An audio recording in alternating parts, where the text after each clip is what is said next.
Ja, hvala lepa za obisk. Me zelo veseli, da imate v Kamniku zavesti tega velikega, veliko pomembna osebnost Emilija Cevca, ki je bil pisatelj, umetnik in umetnostni zgodovinar, skratka taka celovita, univerzalna, humanistična osebnost, katere pomena se premalo široko zavedamo.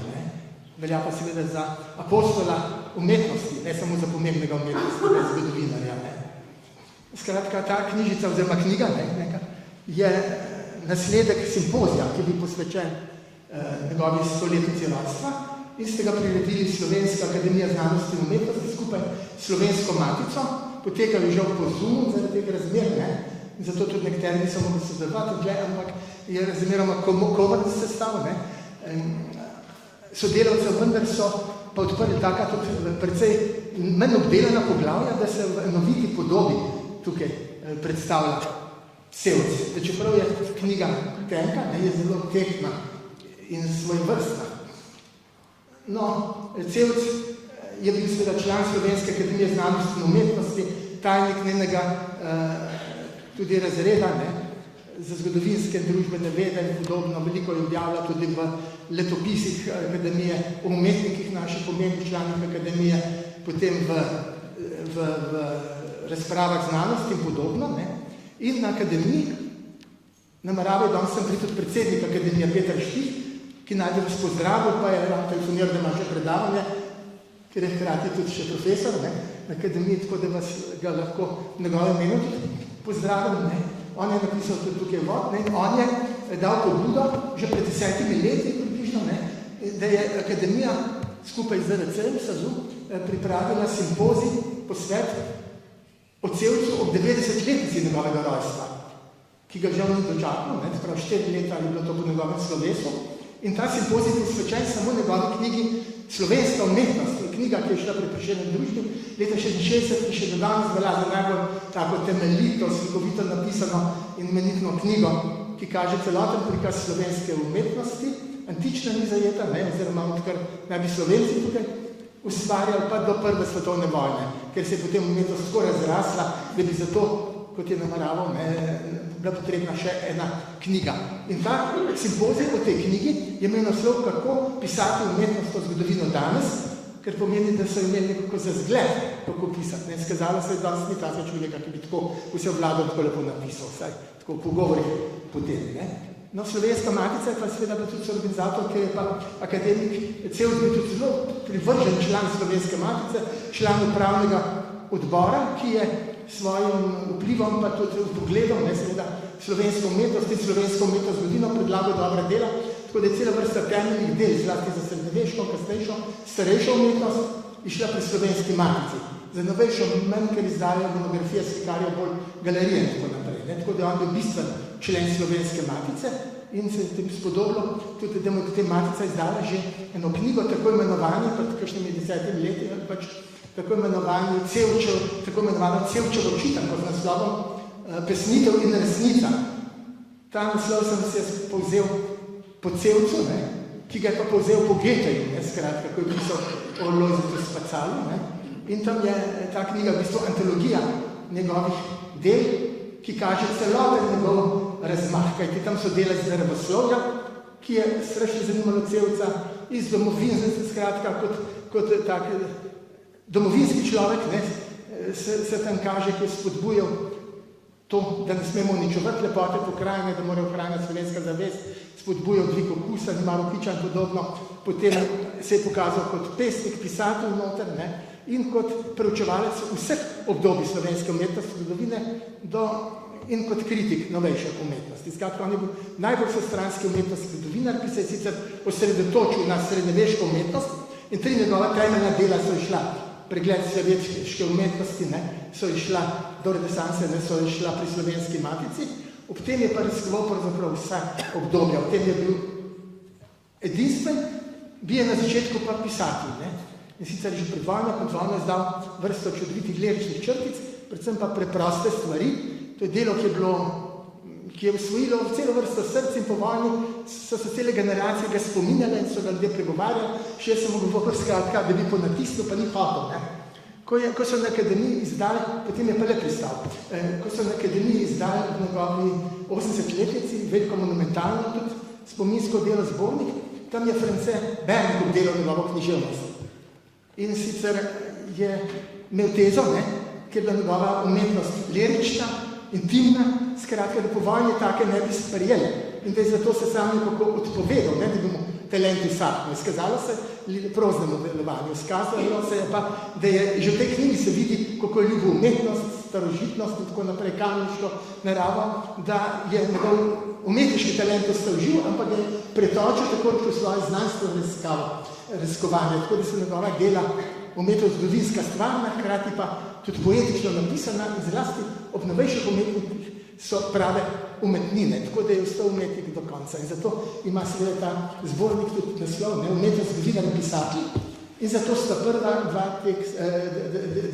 dve poglavji sta posvečene njemu kot pisatelju. Na začetek naj sem to omenim, ker smo v Kamniku, da on je v teh delih občudoval lepoto Kamnika. Prav antropomorfno je opisoval naravo, vodo in tako naprej. In potem se je spominjal, je tudi ljubil kamniško umetnost, je pisal Gasparju, kot je gospa že povedala, kot je znano, predvsem pa je občudoval Miha Maleša, sta se bila zelo sorodna. Maleš je bil svetovljan, izhajal pa iz ljudske umetnosti, tako kot Cevc, ki je bil zelo povezan z izročilom, krati je cenil, da imel vrhunsko umetnost in bistvo za Cevca je, da je tudi združeval bolje in da je zelo cenil ljudsko ustvarjalnost. Krati pa najvišje vrhove. Zato je z enako pozornostjo ljubezno ljudsko umetnost raziskal tudi podobarje in podobno kot največje umetnike in je vse prepojil s svojim doživljanjem umetnostjo. To celovitost njegova sem jaz prav v pozdravljenem nagovoru simpoziju osvetlil. Sicer sta pa v knjigi pozdravljena nagovora Petra Štiha, direktora, predsednika akademije in pa Aleša Gabriča, predsednika Slovenske matice. Jaz sem pa svoj nagovor, ki je bil predolg, oziroma odščipno tukaj in je tukaj objavljen kot samostojno uvodno referat, pa sem zato, da v uvodu da se pokaže njegova celovitost in sestranskost, da je potem razumljivo, zakaj so teksti o njej posvečeni. Tako književnosti njegovi, kot umetnosti zgodovini, da bi pa predstavljen tudi kot človek, kot osebnost je pa zelo hvalevredno sodeloval kolega Janez Strgar, ki je tudi gospodarstvenik, podpredsednik Slovenske matice, ki je pa tudi njegov sorodnik, Cevc je njegov boter in tako naprej, in je on zelo veliko prispeval k temu, da je svetli tudi njegovo človeško osebnost. Ker smo še to omenili pa pri frančiškanih, naj pa povem seveda, Cevc je odkril pravzaprav svojo mestno naravo, umetnost in tako naprej v Kamniku. V Novem mestu je pa hodil, splet okoličin bi tak ne hodil v šolo, v gimnazijo v Novem mestu in je tam živel pri frančiškanih. In je tudi iz intervjuja njegovih se vidi, so bili objavljeni, da je rekel, koliko je hvaležen ako frančiškanom, je rekel, frančiškani so storili, da sem postal človek, ko se slikovito izražal in da je tam prvič videl tudi pomembne knjige, bral, naprimer tole Staretovo občo zgodovino in da je potem se dnem zbudila tudi ljubezen do zgodovine, ki je pa seveda tesno povezan z ljubezen do umetnosti pri njej. Zdaj bi pa sprosil seveda, prvi je predstavil kot pisatelja Cevca Robert Simonišek, ki je tudi sam pisatelj in odličen zgodovinar in je v tem duhu sorodn Cevcu, da je zelo subtilen in je zelo lepo dojel to njegovo intimnost in odnos do umetnosti že v njegovi prozi.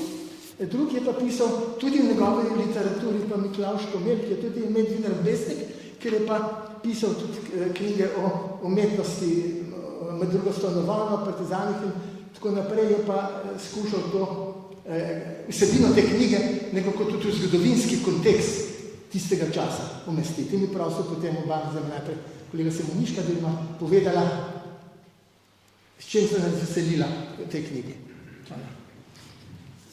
Lepo pozdravljeni.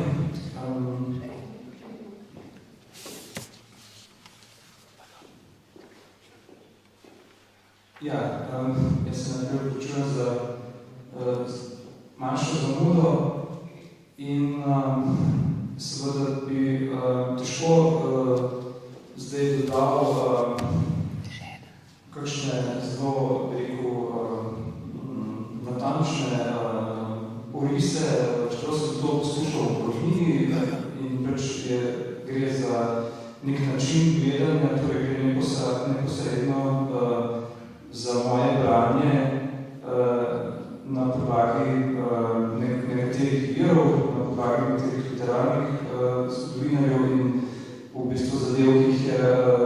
dr. Milček Komel. Kaj v bistvu reči o tako zanimivi osebnosti, kot je Emilijan Cevc, lahko postavimo na začetku v kontekst drugih umetnostnih zgodovinarjev in pisateljev slovenskih, namreč slovenski imamo to usodo, da imamo kar nekaj imen, Vojislav Mole, potem seveda Izidor Cankar, Emilijan Cevc, tukaj imamo tudi nekaj umetnostnih zgodovinarjev in književnikov, imamo pesnika, imamo tudi esejista, in če štejem tudi sebe v to zelo etablirano druščino in še nekatere, ki sem jih pozabil, se mi zdi neka osnovna diferenca, tako da temu rečem, nek razkol, ki je vse zame, tudi mogoče malo zelo z filozofskega vidika razviden v tej knjigi, je v bistvu razkol med naravo in kulturo in da je to vredno potem tudi Miklavž bolj razložil, kakšni so bili ti razlogi, da se je Emilijan Cevc nekako v tej svoji knjigi ogradil od krute realnosti konca 50-ih let in začetka 40-ih in je s to knjigo v bistvu zelo iskal, detektiral neko idilično, resnično znabito starožitnostjo in z idealizmom. In zelo zanimivo je, kako on dostopa do teh stvari, reči, ki se nahajajo okrog njega in z njimi vodi nek pristni dialog in gleda z očmi otroka, mogoče v tem tudi malce Dostojevskega in tudi vpliv frančiškanov in tako naprej, kot je že nakazal dr. Milček Komel. In je to ena takšna knjiga, ki jo je možno razumeti v neki logiki preteklosti, če gremo od predsokratikov, zdaj mislim predvsem tiste imena, ki se skušajo ali idejno ali pa skozi literaturo nasloniti na naravo kot tako, kot osnovo. In zato so da tudi preproste reči, to so tiste, ki v bistvu vznikajo iz zemlje in ta zemlja in ta vidik v tej knjigi, to je nekaj, kar organsko raste, kar potem v bistvu Cevc kasneje v svoji znanstveni literaturi tudi verjetno zato ima takšno afiniteto do ljudske umetnosti in do umetnosti, kjer v bistvu ta nadih organskosti in najbolj skozi aspekt ljudske umetnosti se stopnjuje in išče v bistvu registrira po srednjeveški umetnosti, po ročnem kiparstvu in tako naprej v to smer. In je v bistvu samo eden izmed gradnikov, bi rekel, če gremo tako z filozofskega, literarnega vidika v svetovni zgodovini. Recimo neka taka primerjava, ki sicer ni v tem mojem članku, ampak sem se spomnil potem pred kratkim. Namreč te preproste stvari lahko razumemo seveda iz samega Cevčevega življenja v tistem času, njegove izoliranosti, fascinacije nad temi, rekel, pojavi, ki so v bistvu zunaj časa. Torej, Cevc se skozi to knjigo ne kaže kot človek, ki bi artikuliral družbene probleme in v bistvu je prav jasno videti, da se pred temi zapira in se približuje nekemu pravičnemu nadihu. Tako da, to je en aspekt, ne,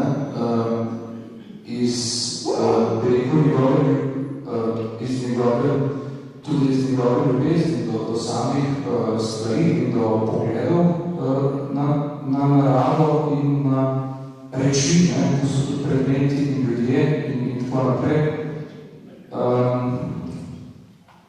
In drug vidik razumevanja je pa seveda, da pogledamo skozi tiste knjige, ki jih je on v tistem času prevajal. Tudi tukaj imamo mogoče neke vplive, o katerih pravzaprav jaz ne bi govoril, ker nisem delal teh literarnih analiz, so pa bile že v bistvu nakazane.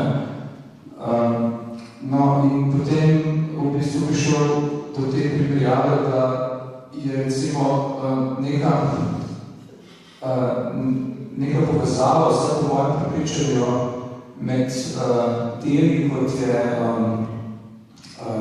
je Hoja, to je esej, Thoreaujev esej. In čeprav razumem, je bil tudi celovski, ki jaz nažalost nisem osebno poznal ljubitelj gora in je se rad sprehajal in v bistvu je Hoja kot nek način gledanja na svet v tej knjigi od Thoreauja v bistvu razloženost filozofije. In poanta te knjige je pravzaprav, kako spostaviti spet nek stik z naravo, s temi prvinami, ki so prisotne v naravi, seveda ne na nek biološki način, ampak na duhovni način. Tako da tukaj se v bistvu odbira cela plejada nekih povezav, če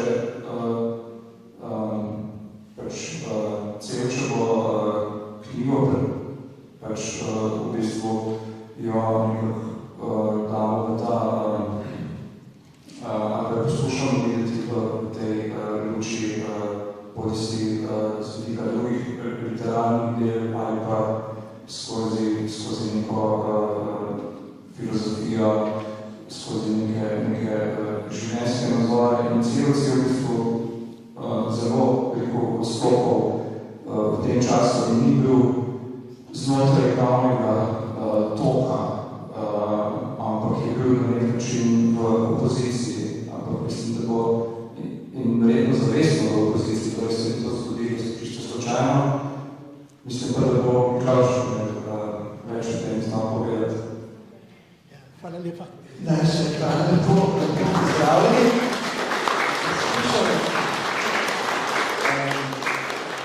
Mogoče direktno navezati, ker jaz sem pa v svojem prispevku, ki sem mu dal naslov Piščalka kaljena v oknu, kar izhaja iz enega njegovega citata, iz zgodbe o piščalki, iz knjige Preproste stvari, pravzaprav poskušal postaviti ravno skupaj ta, recimo na prvi pogled, odmaknjeno pozicijo, vsekakor usmeritev k nečemu, kar gotovo ni aktualizem in razmerjem do tega izrazitostno turbulentnega, krvavega, strašnega časa, ki pa je seveda v vsakem primeru tudi to, ki ga opisamo, mogoče na tak zelo poseben način. Preberem samo odstavek, iz katerega je ta naslovni citat. Spreminjam čas in sebe in ljudi. Dekle pričakuje v zdravju, išče me po stezi z očmi polnimi sonca. Tiho je čaka, pa bom vzel puščalko in zapiskal pred njenim pragom ali na robu steze. Pridi, iskala bova skupaj na puščalko, kaljeno v okno. Skratka, gotovo, zdaj ta obrat k tem preprostim, zunaj čas, brezčasnim stvarem, ki so neko zanikanje, neke strašne realnosti, ki se v tistem času dogaja, ni mišljena kot nek eskapizem, ampak kot neka izjava v času, spreminjanja časa. In zdaj ta vprašanje, recimo, a je v opoziciji do časa, gotovo je v opoziciji, če gledamo neko predstavo, ki jo imamo običajno v literaturi tega časa, ki razdeljene. V bistvu sta v letih druge svetovne vojne sta praktično dva paralelna literarna svetova v Sloveniji, umetnostna sistema obstajala ali pa obstajala delno v polemiki, drug z drugim delno mimo drug z drugega, kar je bilo pač povezano s tem idejnim in tudi vojaškim razkolom tega časa. In če vzamemo Cevčev nastop literarni v kontekstu literature, ki so jo izdajali v Ljubljani, v legalnih pogojih v teh zadnjem obdobju druge svetovne vojne, seveda ni bil v tem smislu preprosta opozicijska figura, ampak je bil ena zelo vidna figura v enem toku tedanjih mladih slovenskih avtorjev, katerih literatura se je pa potem po drugi svetovni vojni ravno iz ideoloških razlogov nekako bolj omalovaževana, ki je pa dajalo recimo pomembno mesto Tine Debeljak v svojem programskem tekstu o mladi slovenski literaturi, ki ga je objavil zbornik kompozicijske pomoči 1944, on tam recimo Cevca izpostavil kot enega glavnih predstavnikov, najznačilnejših predstavnikov neke mlade generacije, ki se obrača po eni strani k zemlji, po drugi strani v duhovno globino, religiozno in spiritualistično, kot pravi, in ga recimo imenuje skupaj z Balantičem, ki je bil za to literarno sceno ljubljansko takole, bližnji, ga imenuje recimo skupaj z Balantičem, ki je imel po svoji tragični smrti v teh krogih v Ljubljani 44-45 izjemno visoko simbolno vrednost. Skratka, tudi za Tine Debeljaka, Balantiča, dokler je živo, je bil malo rezerviran do njega, ampak po smrti je pa v bistvu ga pravi kult povzdignil. In tukaj zraven imenuje tudi Cevca. Skratka, mu daje eno tako izredno vidno mesto, ki je povezano z po eni strani z neko, s tem poudarjanjem domačinstva, ki bi ga seveda, ki je pojem, ki so ga kasneje včasih tudi v nekem negativnem smislu pojmovali. Recimo za Tineta Debeljaka ta usmeritev k domačemu ognjišču v zemlji izrazito ni nekaj, kar bi bilo zanikanje neke širše zavesti, nekega bolj univerzalističnega pojmovanja literature, ampak ga recimo Debeljak prav razume kot posebno reakcijo na konkretni čas, pa ne eskapistično, ampak v smislu, da je to neko celjenje, zdravljenje ran, da je treba iti vase, da je treba iti v ta poseben stik z domačo zemljo, da se nekako bi zacelile neke rane in da bo potem, piše Debeljak, ko se bo temu rodu spet odprl svet, bo poletel zdrav in zdrave domače zemlje na krilih proti brezmejnemu nebu. Skratka, vidi ta domačijski moment ne kot neko zanikanje bolj kozmičnega ali pa bolj univerzalnega pogleda, ampak kot ravno iskanje ponovnega stika s to dimenzijo. Je pa pri Cevcu, ko ga postavljamo v ta kontekst druge svetovne vojne, je Cevčeva usoda na poseben način zanimiva, ker, kot sem rekel, obstajata tako grobo rečeno dva paralelna svetova tudi v umetnosti. Eden je svet partizanske umetnosti, drugi je svet umetnosti, ki nastaja, ki ima center zlasti pač v Ljubljani, v legalnih razmerah in kjer so popolnoma pač drugi avtorji v centru, veliko mladih avtorjev takrat debitira, med največjimi slovenskimi pisatelji 20. stoletja takrat debitirata Zorko Simčič, ki je šel potem po vojni v emigracijo in se vrnil, in Mladi Lojze Kovačič tudi objavi svojo prvo črtico pri Tinetu Debeljaku v reviji Slovenska mladina. Skratka, to obdobje, jaz sem poskušal v tem prispevku podati nekaj izhodišč, tudi v kontekstu tedanje kulturne politike, ki je zelo pogosto slabo razumljena, pa slabo raziskana tistega časa, ker nekako ne upošteva teh specifičnih tudi končno razmer kulturne politike, ki so bile v Ljubljani, ko je bila del te nemške operacijske cone Jadranske primorje. To je bila popolnoma druga kulturna in nacionalna politika, kot je bila, ne vem, na Gorenjskem pod nemško okupacijo. To je v bistvu diametralno nasprotje in tega se tudi vsi ne zavedajo dovolj, ko govorijo o tem obdobju. Tukaj sem pač poskušal postaviti v te zgodovinske kontekste in dati nekaj izhodišč za vrednotenje in razumevanje tega pravzaprav izjemno zanimivega literarnega fenomena, ko se zgodi zlasti po letu 1943, ko gre velik del kulturnikov iz Ljubljane v partizansko gibanje in tam ustvarjajo nek svoj literarni sistem, tudi umetnostni sistem. Potem v Ljubljani nastane veliko praznega prostora, ki se pa takoj zapolni z novimi avtorji, in to zelo s kvalitetnimi novimi avtorji, tako da se v bistvu na nek način podvojijo mnoge stvari, postane pravzaprav nenadoma vznikne, dobi priložnost ena nova generacija, nova imena, novi poudarki so in nastaja ena zelo, zelo zanimiva literatura, do katere je bilo pa zelo pogosto precej predsodkov.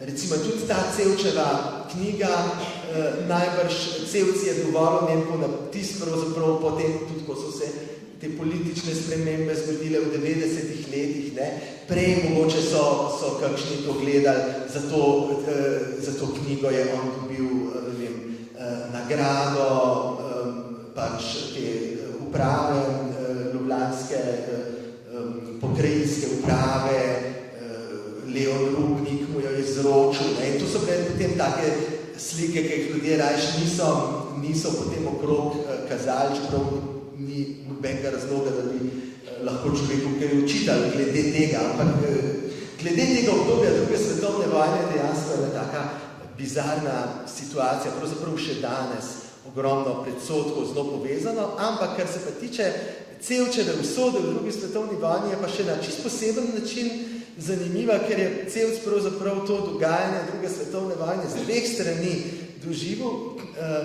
Ta drugi del smo opisali, ko je bil v Ljubljani, ampak v nekem zgodnejšem obdobju se je pa po spletu na ključi znašel med partizani in sicer po istem spletu na ključi kot Miran Jarc. Bil je na tistem vlaku ljudi, ki so bili namenjeni v internacijo v Italijo, partizani so napadli ta vlak.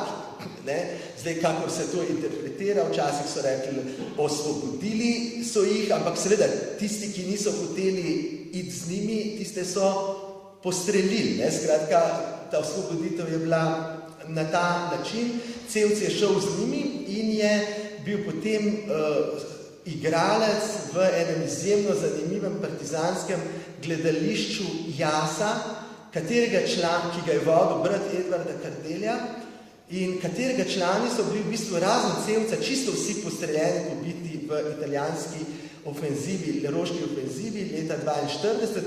Cevc se je pa rešil, obstaja več pripovedi, na kakšen način se je rešil, po enih, da je zaigral, da je bil ujetnik in skratka, pa vsekakor Cevcu se je uspelo z neko prisebnostjo duha rešiti, prepričati te italijanske vojake, da ga niso ubili, da ga niso ustrelili in se je potem pač preselil v Ljubljano, kjer je vzpostavil eno tako svoje kritično distanco tudi do partizanskega gibanja, zlasti še potem, kar se je dogajalo leta 1943 in je pač šel to svojo pot, v kateri pa ni bil tako sam. Ne?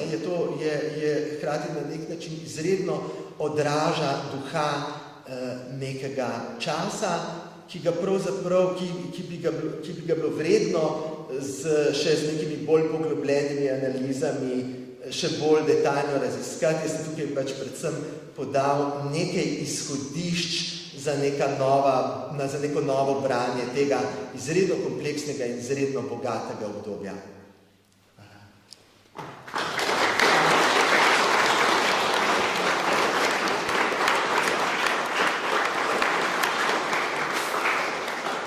Mene zelo veseli, da se je izvala vabilu za sodelovanje na simpoziju, tudi gospa doktorica Mija Oter-Gorenčič, ki je pač najbolj zavzeta in najboljša poznavalka zdaj srednjeveškega kiparstva, s katerim se je predvsem ukvarjal akademik Cevc, je pa tudi njegova naslednica na njegovem službenem položaju, če tako rečem, se vodi Umetnostno-zgodovinski inštitut, ki se danes imenuje po Francetu Steletu, na ZRC je znanstveno-raziskovalnega centra Slovenske akademije znanosti in umetnosti in je tudi predsednica znanstvenega sveta te ustanove. Vendar se ni izbrala za temo referata srednjeveškega oziroma kiparstva, ki se mu Cevc najbolj posvečal, ampak je obdelala zelo slikovito, pregledno in to čustveno, da bi pokazala tudi način Cevčevega pisanja, Cevčevo preučevanje srednjeveškega slikarstva, ne kiparstva, kar pa je tudi po svoje značilno, ker je Cevc diplomiral iz raziskave fresk na Križni gori v Škofji Loki in je celo življenje to skrivnost, kdo je naredil te freske in tako naprej razkrival. In tudi vmes še marsikaj napisal, to ona natančno pregledala, je vse upoštevala edino teh leksikalnih člankov in označila, in jo prosim, da nam to predstavi. Najlepša hvala za besedo in lep dober večer tudi v mojem imenu. Torej, tudi jaz sem si za naslov svojega članka, tako kot dr. Miklavž Komen, izbrala en citat iz enega od člankov Miljana Cevca, in sicer stal sem pred umetninami in vedel, da stojim pred človekom. Ta citat se tudi nadaljuje z besedami in poskusil sem prisluhniti njegovi besedi. Torej, tako kot je omenil akademik Milček Komelj, je dr. Emilijan Cevc večino svojih raziskav, ki jih je posvetil srednjeveški umetnosti, posvetil srednjeveškemu kiparstvu. Iz te teme je že doktoriral leta 1951, je svojo doktorsko dizertacijo naslovil z besedami Razvojni oris srednjeveške plastike na Slovenskem in na to se mi zdi izjemno zanimivo, je vse svoje knjige, torej znanstvene monografije, z izjemo slovenske umetnosti posvetil prav srednjeveškemu kiparstvu. Že leta 1963 je išla njegova monografija Srednjeveška plastika na Slovenskem od začetku do zadnje četrtine 15. stoletja. Nato je v zbirki Art Slovenije leta 1967 izdal knjigo Gotsko kiparstvo. Nato je sledila Poznogotska plastika na Slovenskem, knjiga iz leta 1970, 3 leta zatem nato katalog Narodne galerije Gotska plastika na Slovenskem, katerega avtor je bil on, in nato leta 1981 še kiparstvo na Slovenskem med gotiko in baroko. In ker je torej Emilijan Cevc z velika raziskovanja srednjeveške umetnosti najbolj poznan kot raziskovalec in interpret srednjeveškega kiparstva, sem se jaz odločila, da ob tej 100. obletnici njegovega rojstva raziščem en vidik, ki je nekoliko manj poznan, in sicer raziskovanje srednjeveških fresk. In tukaj se je pokazalo nekaj zelo zanimivih aspektov. Prvi je že ta, da je bila njegova prva javna objava, to je bilo leta 1944, bila posvečena srednjeveškim freskam, in sicer freskam v cerkvi na Križni gori nad Škofjo Loko. In te freske v tej podružnični cerkvi so ga potem spremljale pravzaprav vse življenje. Pozneje je napisal še eno obsežno razpravo o avtorstvu teh fresk in na koncu, to je tik pred smrtjo je v pogovoru z dr. Ano Lavrič iz Umetnostno-zgodovinskega inštituta Franceta Steleta obnovil nekaj svojih znanstvenih stvari, ki so mu ostale, ki jih je želel torej prenesti naprej. Od srednjeveških fresk omenil ravno in zgolj poslikavo v cerkvi na Križni gori.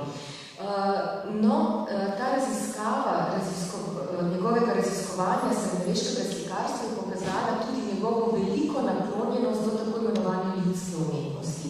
Namreč srednjeveške freske so ga privlačile ravno iz tega vidika, namreč iskal je povezave med ljudskimi pesmimi, med ljudskimi basnimi, med ljudsko dramatiko in tako imenovano visoko umetnostjo.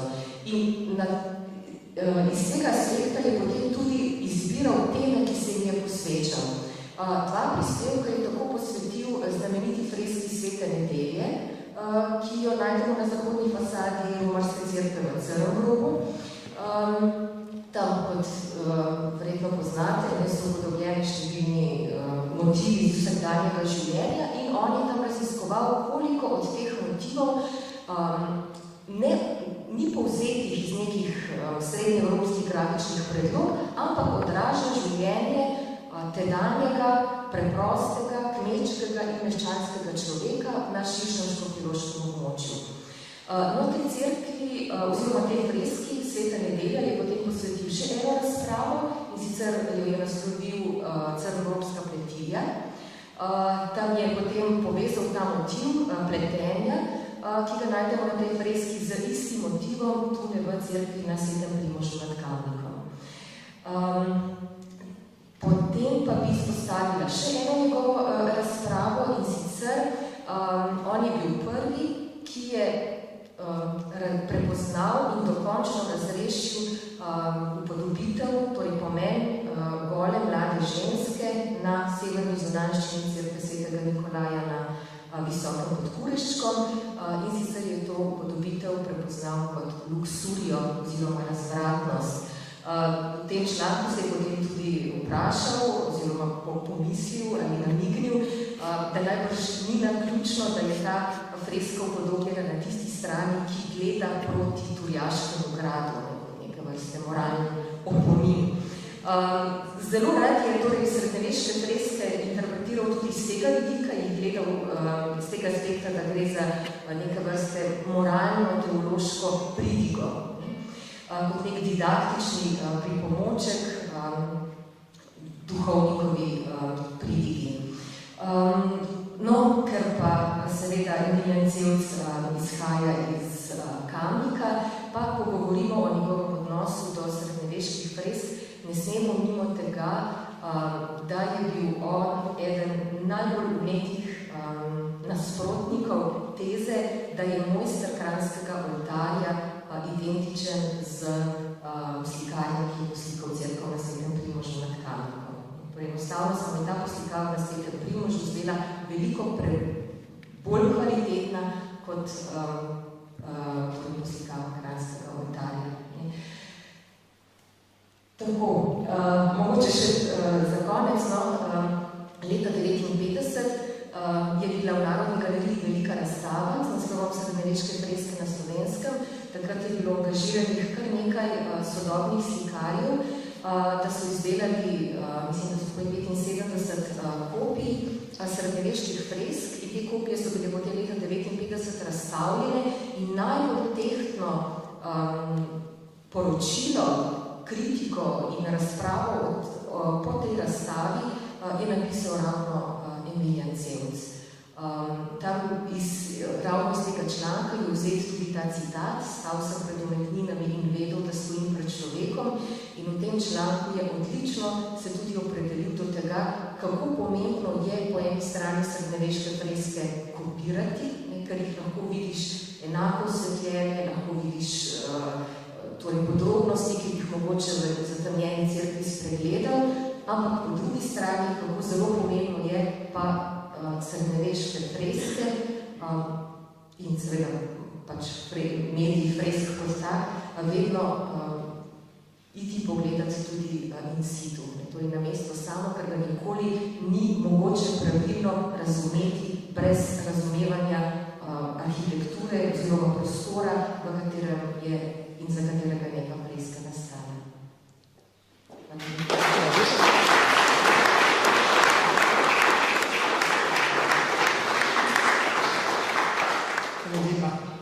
No, na simpoziju najbolj sodeloval tudi, se je prijavil kolega Gašper Cerkovnik, docent za umetnostno zgodovino, na oddelku za umetnostno zgodovino, ki je se spomnil še kot študent, je nekaj renesančen kipec poročeval in se je usmeril v poročevanje renesanse in tudi zgodovine, umetnostne zgodovine in on je prijavil temo Cevci in renesansa, njegov odnos do renesanse, potem pa zaradi okoliščin tega COVID-a in podobno ni mogel tega pripraviti, niti ne kot je obljubil žal napisal za zbornik. Potem sem pa jaz uskočil neko semestr, čeprav nisem s tem ukvarjal, sem pa jaz to napisal in sicer sem dobil pa še posebno veselje. Ampak zakaj? Zato, ker sem malo imel priložnost, da sem nekatere spomine obudil. No, profesor Šumižek, sem študent, je vedno opozarjal, da je prva taka polemika pa debata med mojstri slovenske umetnostne zgodovine se nanašala na Sveti Primož nad Kamnikom. In sicer, ko je profesor Frances Stele pisal zgodovino svojo disertacijo o srednjeveškem slikarstvu v slovenskem, je rekel, to slikarstvo se sega pač do sredi 16. stoletja in da je zato meja med gotiko in renesanso sredi 16. stoletja nekako in da je vrsto sem tudi Svetega Primoža, čeprav je opazil jasno, da so elementi noter že renesančni. Izver Cankar je pa kritiziral to in je rekel, treba gledati likovno in je videl prostor in renesančen anatomija podobno, torej to ni več gotika renesansa in je postavil to mejo okoli 1500. No in takrat v času, sem študiral, je bil nekako predsednik oziroma desiderat največje umetnosti zgodovine, najbolj so se vznemirali, posebno profesor Šumi, so čutili prav kot travmo, da Slovenci nismo imeli renesanse. Stele je napisal, da renesansa nas je oplazila, da nismo imeli renesanse in se je trudil, da bi pokazal, da smo renesanso imeli. In takrat je izdal knjigo Arhitektura 16. stoletja in je dal na prvo mesto, ker ni običajno gradove, potem pa cerkve. Gradovi so vedno kasneje upoštevali, ker je manj umetnostnih elementov. V 16. stoletju je bila pa strašna turistična nevarnost in takrat so na novo sezidali v glavnem italijanski arhitekti par 100 gradov ali pa obnovili so prostor vse gradove, ki pa niso bili več takole kot srednjeveški, nepravilnega tlorica, pa kvadratni, pravokotni elementi portale so renesančne in zato je ta arhitektura renesančna bolj ali manj, če tudi je nastala iz utrdbenih namenov, spravi z obrambe, ne zato, ker bi bila izraz razcveta renesanse kot priroda umetnosti. Ampak še mi je rekel, če smo imeli toliko gradov renesančnih, kdo bo torej trdil, da ni tudi renesansa enako pomembno obdobje, pa izrazito kot gotika in barok, ki sta veljala. In je to spraševal se retorično, pa je tudi če govoril. Cevc je pa seveda menil, da je 16. stoletje čas protestantizma, ki ni malo umetnosti, samo nagrobnike so imeli, ki so pa turobni, baladni, kot je rekel, nevznanjeno zanosa življenjskega in tako naprej. Potem skratka je bil čas turških bojev, napadov, skratka same tragedije, drame, ker je on zvedko vnemo raziskoval, ker so mu posebej ležale take dramatične dobe, ker Cevc ni zanimala samo forma, ampak je v umetnini videl vedno človeka in on je znal razbrati travme, drame tistega časa, stiske človeku. In je dostkrat rekel, da je kar začutil, tudi če so bila dela na primer Kodelska, najmočnejše je začutil tudi skozi okornost človeka, kaj hoče, po čem se stremi in podobno in je videl smisel umetnosti zgodovine v tem, da spoznamo sebe, spravi človeka, ni bila zanj to stroka, ki je bila formalistična. Ves čas ne smisel iskal, bil velik, skratka, humanist in znal se sjajno umetnine uživeti. Skratka, in seveda on je mislil, da nimam nekakšne renesanse, da so odmeli, skratka, renesansa in je imel smisel za odtenke, pa je rekel, nekje se gotika pa renesansa oplajata, nekje videl plus, nekje pridih renesansa in tako naprej, zelo subtilno, ni pa strinjal, da je bila renesansa, ko je izrazito obdobje. Moj stric, jaz sem imel to srečo, ali pa navadno sem poznal osebno te umetnostne iz te generacije. Ne. Skratka, moj stric je zelo občudoval Cevca, tudi sta bila bolj stvarna, ne. Je trdil, če je dvor pri Bohumgradcu gotska arhitektura, kot praviš, renesančna arhitektura, potem je renesančne, vse gotske cerkve italijanske in podobno. Ne. In če je moj stric rekel, da je nekaj gotsko cerkve, rekel renesančno, oziroma stvar je v tem, da je bila kot tista kača, ki se vek grize, da je eno in drugo, ne, samo kot gledate. Ne. To takrat sta bila Stelencevc po svojo prav, ne, vsak iz svojega vidika, ampak ta dilema je bila takrat zelo v zraku, skratka. In za gradove je bilo še razvidno, ne, da so renesančni, so bili pa Italijani, so bili tujci, ne, ker nas je pa zanimalo, kaj so Slovenci delali, je pa nekaj romarskih cerkva na Slovenskem, takrat so seveda protestanti zavračali gradno cerkva, ki so pa zelo izrazite in je šel tudi dokazoval, da so renesančne, ne gotske, to je bil pa glavni problem. Umetnostne Cevc je rekel vedno, v vsaki ekskurziji samo za eno lahko reče, da je bolj ali manj renesančna, ali stolec prekršena.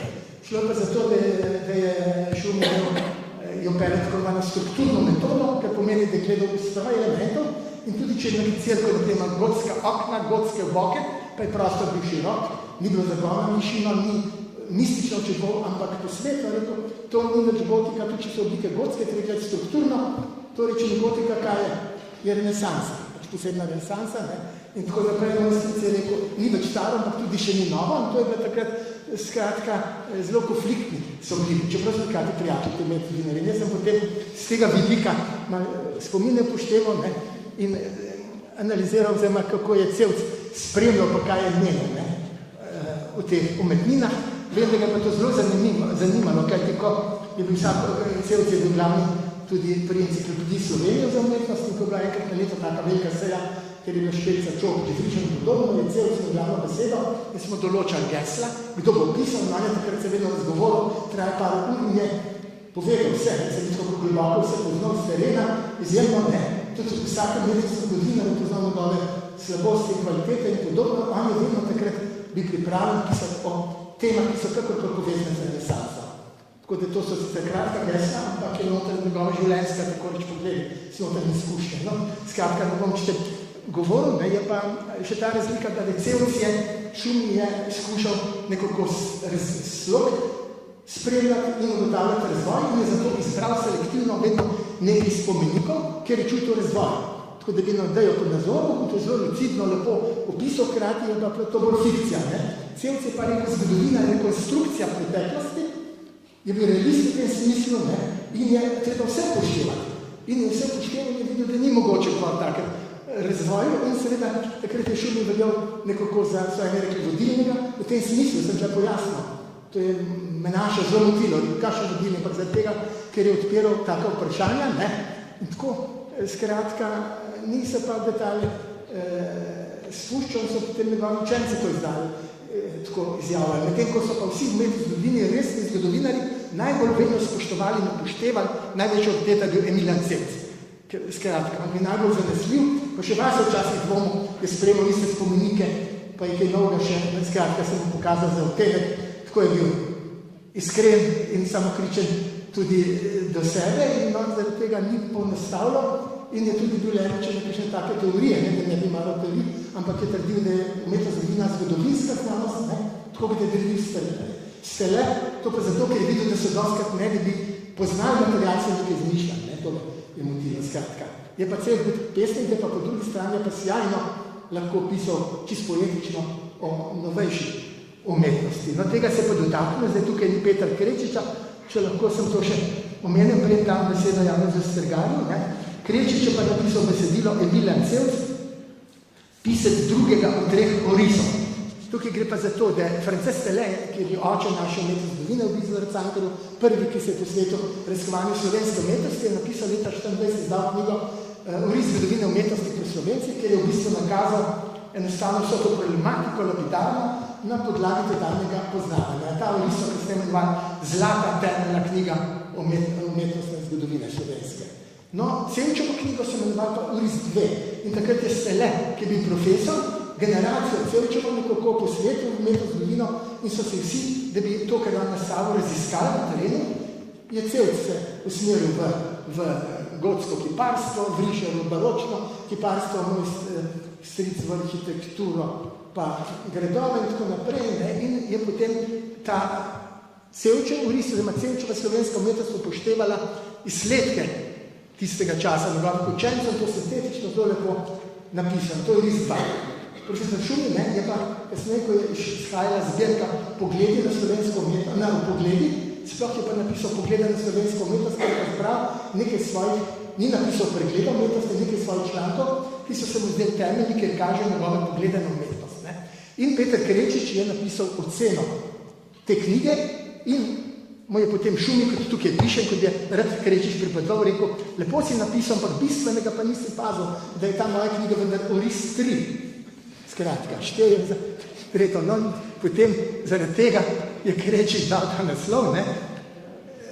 Pisec drugega od 3 orisov in je pojasnoval razmerja med Steletom, Cevcem in Šumjem, potem je pa obdelal še nakratko Cevčevo obravnavanje sodobne, novejše, moderne umetnosti, ker je ugotovil seveda, da je tudi te umetnosti Cevc človeka zatiskal, stiske človeka, hrpenenja in tako naprej. Ne?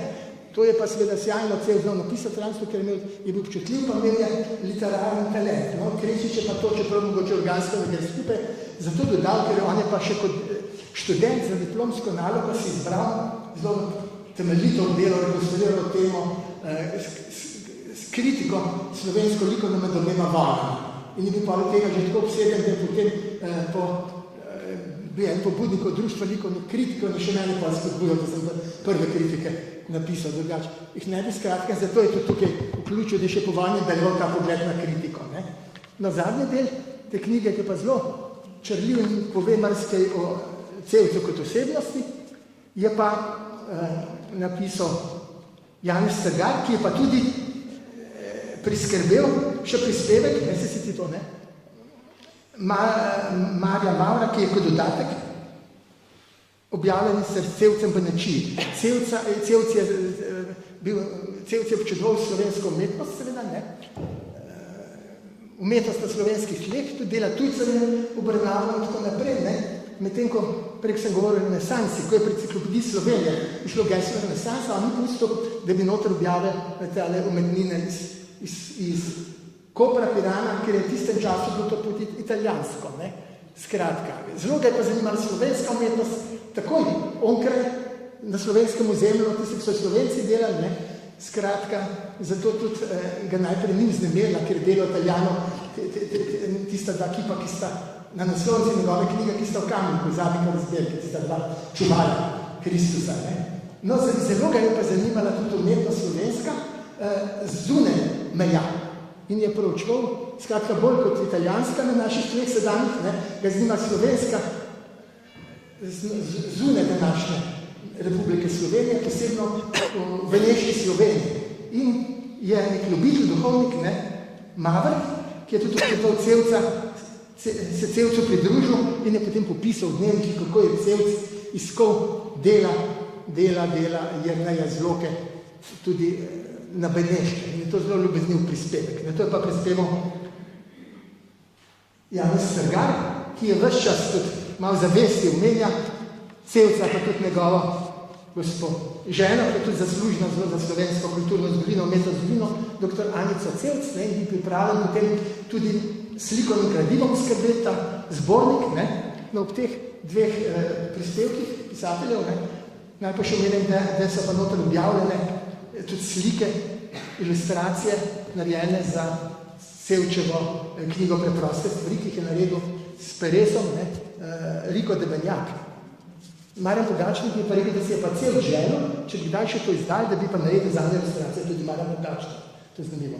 Zato je prosim Janeza Strgarja, da zakroži ta prikaz tega zbornika še z opisom Cevčeve človeške podobe. Cevče je pa človeška, seveda, vznemirljiva, Janča, vsi, skratka, ga imajo v skrajno čudoviten spominu, ker bi tudi izrazit, duhovit, tudi ne bom rekel piker humora in tako naprej. To vedno vseh ekskurzij in mene potem nekako sem imel to často pa srečo, ne, da me je dal, ko ni želel več hoditi na sejo upravnega odbora Slovenski matici, ker je bil že preveč utrujen, če tako rečem, ne.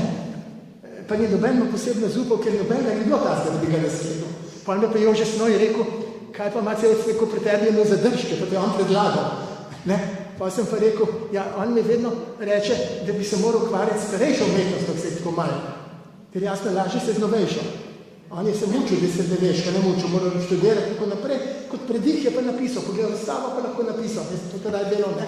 In potem, ko sem enkrat sedel, ko me je on tam inauguriral na seji upravnega odbora, je javno tam pogledal, zelo strogo je požugal, ko je rekel, da se naj zavedam, da se umetnost začenja z Adamom. Skratka, vedno je na tak šaljiv način povedal, tako da ima vsi takem imenitnem spominu. In ko je umrl, je v Pen klubu soželovali tako, ne, skratka, ker je na vsem je v srce segel, tudi osebnost, tudi tisti, ki so ga v živo poznali, pa niso brali dobro knjige. Hvala lepa.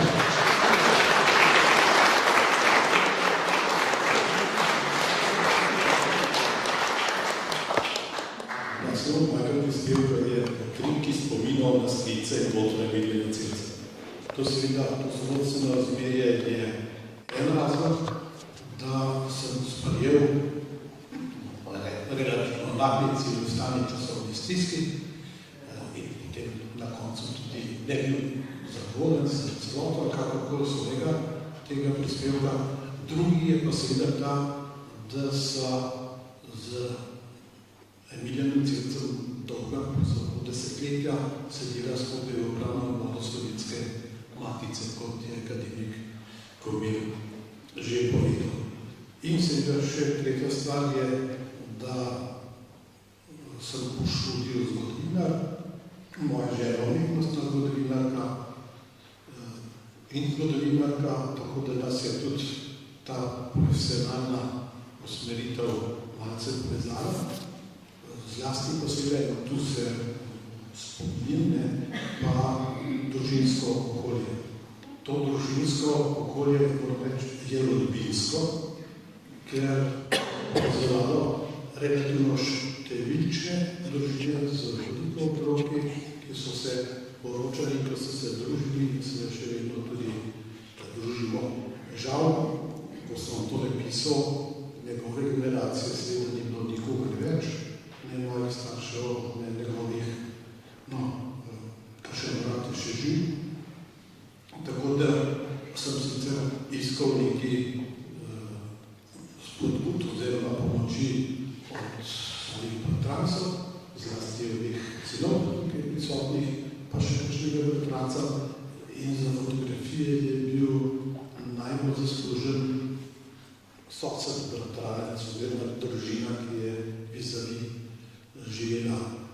To se veže na Bežigrad, kjer so živeli, deloma na Šiško, kjer smo mi živeli, seveda potem na kakšne Zdone, kjer je Aničina družina, pa mojega očeta, njenega brata, živela. Ko smo tole že iznali, mi pa je prijatelj tudi šel pogledati malo matične knjige in je našel, da nas frančiškani pravzaprav povezujejo ne samo Šiška, Bežigrad, ampak tudi Ljubljanskem Marinem znamenju, kjer sta sedeli Cevc in Vida Šoren, to je oče in mati, Emiljana poročila. Zdaj, to ne pomeni, da je frančiškanstvo ali pa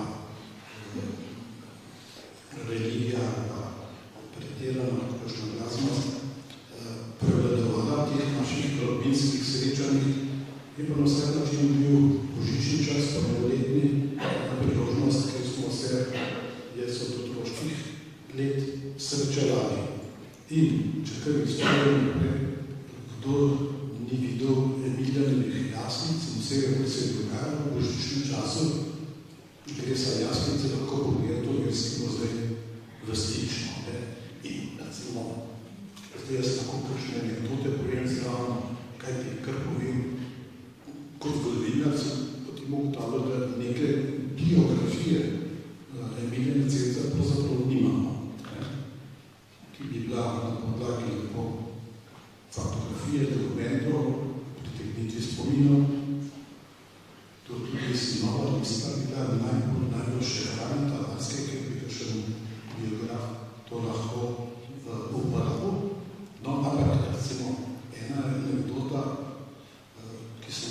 napisal v zvezi z jaslicami. Emilijan in Anica sta se spoznala kot aktivista Osvobodilne fronte. Emilijan je, torej Anica je takoverka, tudi za stanovnika, meni sta imela signal, če bo kakšna pošta, bo vihralo tam nekaj vzpostavljen list. In list se potem začel večkrat pojavljati, tudi takrat, kar ni bilo kakšne pošte. In se potem to razvilo naprej. Po vojni, po teh epizodah z Verdom, pa z ujetništvom, pa z ljubljanskim obdobjem, je bila Anica članica Zveze borcev in se je za Božič, pa pred novim letom, pa pred novim letom seveda prinesla tudi nagrček in on je rekla, no, bomo nagrček, kar jaz sem sam dala. Kot je že v tiste čase si lahko predstavljate, je bilo narod, da izključiti za tega. Niso, torej, Emilijan se prvo in Anica se svojega tega krščanskega, socialnega, socialističnega sodelovanja kot bekovskega Osvobodilni fronti nikoli nista odrekla. Seveda pa dolomitska izjava o lastnic razvoj je pa določeno distanco ali pa ločitve povzročil. Torej, nekaj sem rekonstruiral oziroma zbral o družini Emilijanovi, njegove mati zelo hitro umrla in je z njegov oče, z drugo ženo imel še 4 fante, ki so kar znane slovenske kulturne osebnosti na različnih področjih. No, vizavi so pa potem živeli še družine mojega očeta in Anice, tako da se je tam to na Bežigradskega goru, recimo, po okolici razplegalo. No, še ena taka njegova, oziroma obdobeh načelna, je, kako sta se poročala po vojni. To je samo večkrat, da znam Anica tudi. Pa me strogo ločil med civilno registracijo in med cerkvenim poroko kot zakramentom. In registrirati so se šla tako mimo grede, ko sta našla en dogodne čas, pa sta šla en to upravila. Potem je bila poroka, ki je bila pa slovesna z najetnimi avtomobili, pa tudi sta v stranjah.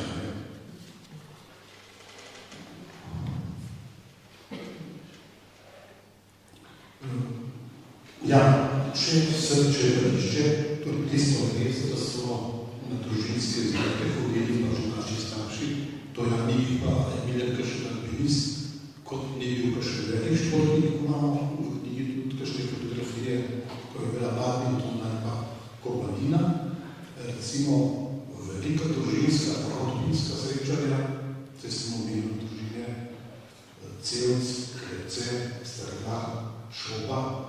To so bile tudi prepletene sorodstva, večkratno smo se letno več let srečevali na listi na Cevnico, tam je bil tudi eden centrov te družinske povezave in tam je seveda bilo od športa do petja in Emilijan je običajno pri kakšnih rastnih delih teh starost je bil slavnostni nagovor v verzih in to zbrati te njegove nagovore, ki so besede duhoviti in tudi literarno dodelan, bi bila tudi še naloga.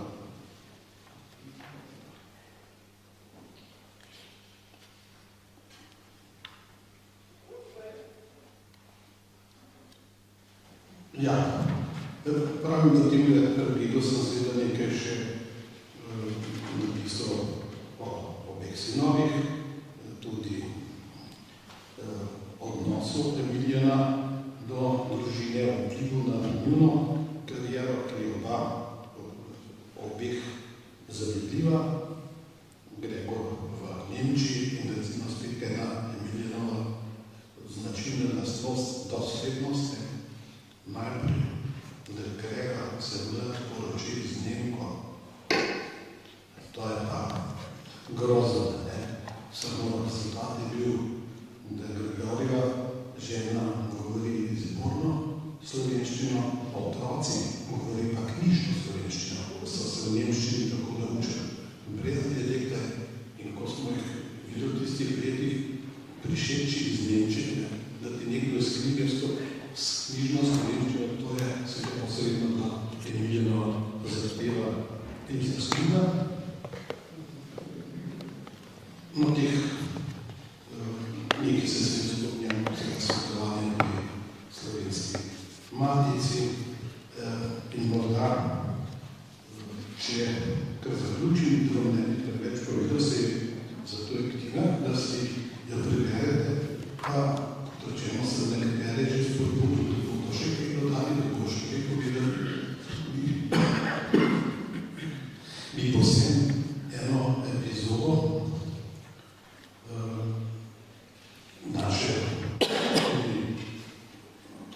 vrste sestrične, ki jo je izbrskala in nam je zaupala, kar nekako povzemna kratko, ker priča o Emiljinovi osebnosti, pa tudi o njegovem človeškem ugledu med sorodniki, ki so bili najrazličnih poklicev, najrazličnejše stopnje izobrazbe.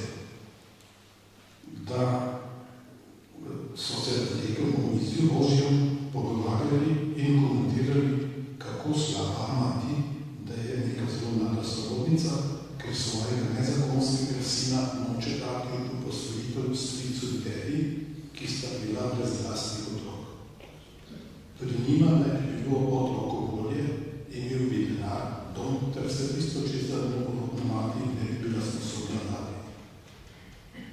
In se spominja ta sorodnica, ki je želela biti imenovana, ki jo poznamo.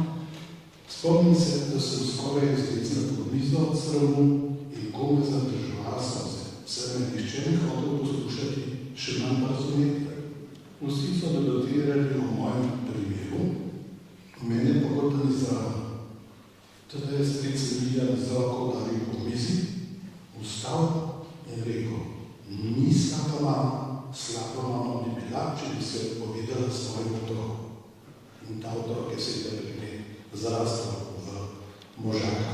No in potem pa pravi še, kako se je srečal enkrat v mestu z Emilijonom in jo je vprašal, kako je kaj, ali še igram klavir in hotel vedeti.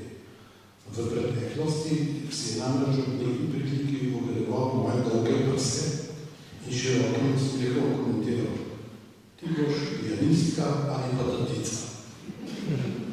Skoraj v sosek sem zdaj na kratko opisala situacijo in povedala v svoji odločitvi, to je bilo že pred študijem, da bom davčni študiral. In očetovski mi je bil za mojo roko, je dolgo gledal, potem pa zaključil. Se je zavedal, da boš tatica.